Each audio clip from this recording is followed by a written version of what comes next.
frente de vocês? Estamos aqui com a doutora Gisele, ela é doutora em psicologia, certo? Fazendo doutorado em psicologia, mestre em psicologia. Então, doutora Gisele, qual é o impacto das novas tecnologias na psicologia? Dá para fazer um atendimento via internet, celular, como que é? Bom, o nosso conselho ele não tem uma normatização com relação a isso. Então a gente considera que o melhor atendimento é dentro de um consultório de psicologia, porque o ambiente ele é seguro, tem o sigilo, tem todo o comprometimento e o contato também com o psicólogo, a melhor forma realmente de relacionar. Se existem hoje psicólogos que atendem via internet, isso não tem o suporte técnico do nosso Conselho Federal de Psicologia, mas o interessante mesmo é dentro de um consultório. Certo. E como é que é o ramo da psicologia aqui em Brasília? É amplo ou os psicólogos têm dificuldade quanto à questão financeira, remuneração? Como eu falei na nossa palestra de hoje, a psicologia ela tem amplo campo de atuação. Então você pode trabalhar tanto com a clínica infantil, adulto, adolescente, você pode trabalhar com esportes, você pode trabalhar em empresas, hospitais, ou mesmo trabalhando com pesquisa. Então depende da sua área. Existe uma tradição hoje em Brasília que a psicologia seja clínica, ou seja, atender em consultório. E isso hoje está muito defasado. O que a gente sugere para os nossos alunos é abrirem seus horizontes. Então, é atuar com pesquisa, façam mestrado, façam doutorado. Nós temos universidades aqui em Brasília, que é a Universidade Católica e a UNB, que tem mestrado e doutorado. Temos também nas proximidades. Existem também as instituições de fomento à pesquisa, que é o CNPq e a CAPES, que dão também esse suporte financeiro para você fazer pesquisa. E as áreas em maior ascensão é a psicologia organizacional, que é o psicólogo que atua em empresas, e também as novas psicologias, que é a psicologia hospitalar. Existem muitos hospitais que estão vindo aqui para o DF, como o Hospital Sírio-Libanês, o Hospital da Criança, precisam de psicólogos, né? E psicologia do esporte também, que é uma área também em ascensão. E os salários, como é que é a remuneração básica? Depende. Nós tivemos um contato com uma psicóloga que acabou de passar no concurso público e ela estava recebendo em torno de R$ 1.800, R$ 2.000 para um trabalho de 40 horas semanais. Infelizmente, o profissional da saúde no Brasil, ele não é bem remunerado. Tem hoje uma proposta dentro do Congresso Nacional de diminuir a carga horária do psicólogo para 30 horas semanais. Sendo assim, e se isso for aprovado, existe a possibilidade de você conjugar com outras práticas profissionais. Então você pode atender em um horário dentro de uma instituição, seja um hospital, e à tarde você pode atender no consultório particular. Psicólogo dentro da clínica, é importante que você já tenha uma experiência e seja conhecido no Distrito Federal. Porque se você abre a sua clínica, é capaz de você não ter pacientes e você ir à falência. Então, se você já tem uma boa estrada, você consegue ter pacientes. Uma das iniciativas que a gente verifica hoje com os novos psicólogos é a atuação em clínicas multiprofissionais. Então, você atende por convênios, recebe um valor muito pequeno. Mas para começar é interessante, porque você começa a ser conhecido, vai ter outros pacientes e clientes e depois você pode abrir a sua própria clínica. Certo. E qual o perfil que a pessoa tem que ter para atuar na área de psicologia? Ela tem que ser extrovertida, séria, mostrar liderança, confiança? Como eu falei, a psicologia ela é muito ampla, tem vários setores de atuação. A primeira coisa fundamental, tem que estudar muito, tem que ter um comprometimento com o ser humano, tem que ter respeito pelo ser humano, tem que ter esse comprometimento em fazer o bem. A principal questão que a gente coloca é isso. Liderança seria interessante em trabalhar com as organizações, seja uma empresa, seja um hospital, mas a principal questão que a gente coloca é o estudo e o comprometimento com o ser humano. E com o tempo, dependendo de onde você vai se situar profissionalmente, você desenvolve outras competências. Gisele, muito obrigada pela sua entrevista. Estamos aqui. Tem essa ideia tradicional, né? A pessoa ela vai se deitar no divã e o psicólogo vai conversando, tentando entender o que se passa com aquela pessoa. Podem ser questões comportamentais, podem ser questões emocionais, pode ser também a questão de orientação vocacional. Psicologia, o símbolo é psi, né? Essa letra grega parece um tridentezinho, mas não é. E psique significa alma, mente, logia, razão e estudo. A princípio, estudo da mente, estudo da alma. Os primeiros psicólogos, eles estavam interessados em estudar o funcionamento da mente. E até então não sabiam o que era mente. Alguém já ouviu falar em pegar na mente das pessoas? Cheirar? Medir? Então essa era uma das questões deles. Eu quero saber como se forma a mente, as estruturas da mente. Será que a mente, ela pode ser pesada? Será que a mente das pessoas são iguais? Então eram umas questões bem primitivas de análise mental das pessoas. E existiam experimentos dos mais interessantes que vocês possam imaginar. A psicologia, de uma forma ampla, eu costumo comparar com os meus alunos, porque eu também sou professora de psicologia lá no IESB, eu falo que psicologia é meio que religião. A gente fala em religião e pensa em várias formas de pensar Deus, as pessoas. Então a gente fala religião, a gente pensa em católicos, evangélicos, a gente vai falar dos muçulmanos, dos espíritas e assim vai. Na psicologia é meio parecido. Nós vamos ter a psicologia e diferentes abordagens ou teorias que vão explicá-la. Cada uma com a sua contribuição.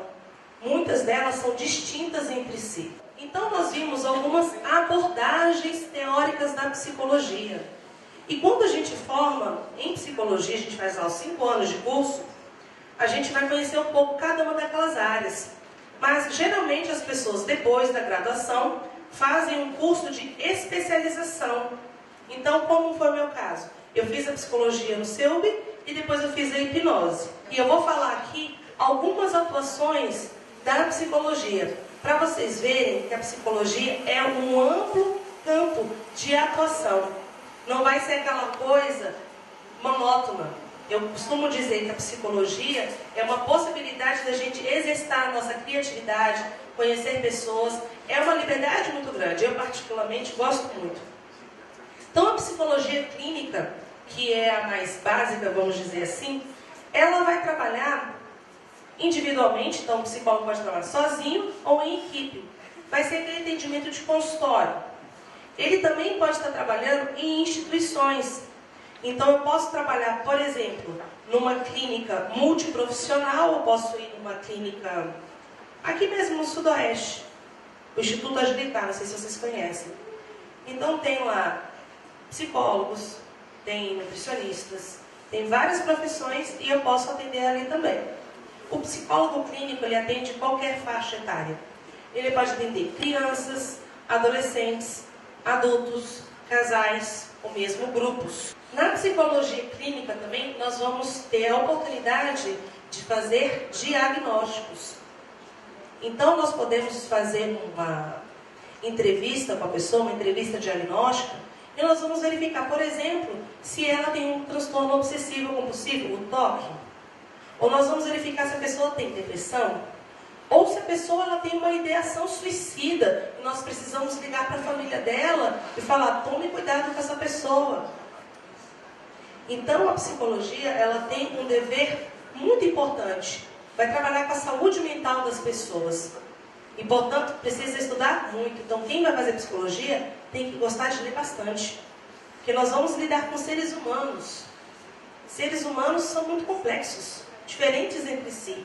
Então, a gente tem que ter um arcabouço teórico para que a gente tenha uma prática bem fundamentada. Então, temos uma disciplina chamada psicopatologia, que nós vamos estudar, por exemplo, o que se passa na mente de um serial killer.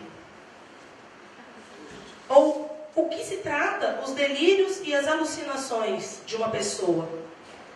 Ou vamos estudar também o que se passa na cabeça de um ofensor sexual, ou seja, um abusador.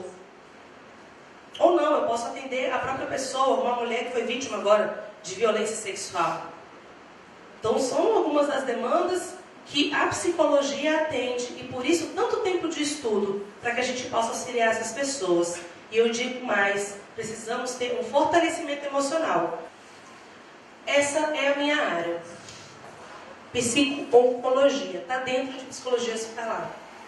Pelo nome, atua-se especificamente com pacientes doentes de câncer.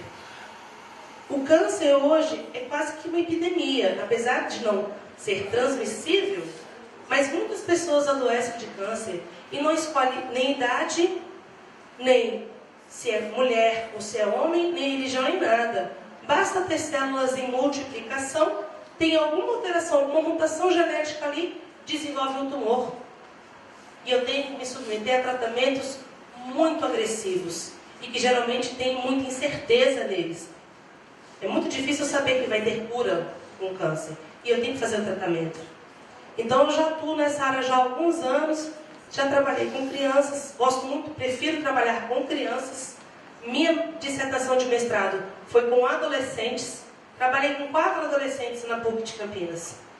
E eu queria saber, como que é ter câncer na adolescência? Quem tem 19 anos aqui? Alguém? 18? 17. Eu tive um paciente com 19 anos. E ele chegou para mim, quando eu conheci eu fiquei muito chocada, apesar de já ter tido anos de atendimento com pacientes com câncer, mas ele chegou sem uma perna, amputado, porque teve câncer no osso da perna. E foi muito sofrido isso. Imaginem vocês, ele gostava de fazer trilha, andar de bike, dançar e precisar tirar uma perna. Aí a maioria de vocês deve pensar assim, nossa, ele deve ter ficado muito deprimido, muito revoltado, quebrou tudo. Engano de vocês. Ele criou uma maneira tão positiva de lidar com essa situação que é um ensino muito bom para a gente. Porque, infelizmente, a gente não valoriza as pequenas coisas nas nossas vidas. A gente só valoriza quando a gente perde, quando a gente adoece. Então, no meu trabalho com esse paciente, que tinha 19 anos, ele falou muito sobre a questão de superação, de não se deixar derrubar pelas situações difíceis ou negativas. Então, já trabalhei com várias pessoas. Na psico-oncologia, a gente também trabalha com o paciente, com a família e com a equipe, mas também a gente atende na terminalidade da doença. Então, a pessoa, quando já não tem possibilidade de cura, o psicólogo também é convidado a estar com ele ali. Enquanto houver vida, nós estamos trabalhando com o paciente. Nem que seja para escutá-lo. E se ele não consegue falar? Estar ao lado daquele paciente. Porque se existe o obstetra e o pediatra para receber alguém que está nascendo, tem que ter também profissionais para aquelas pessoas que estão partindo. Só para vocês terem conhecimento, o Conselho Federal de Psicologia é a instituição que vai orientar, fiscalizar e disciplinar a nossa profissão. Então não basta você terminar a faculdade de psicologia. Você depois vai ter que ter o seu registro de psicólogo. Todo psicólogo precisa de um registro. E é o Conselho Federal de Psicologia que vai normatizar isso. Espero que tenha dado algumas ideias para vocês que a psicologia ela não está circunscrita ou fechada a um consultório, eu e meu paciente. Mas você pode trabalhar com gente onde quer que elas estejam. Seja no trânsito, seja no hospital, seja na escola, seja na empresa. Tudo bem? Espero que vocês tenham gostado e obrigada pela atenção.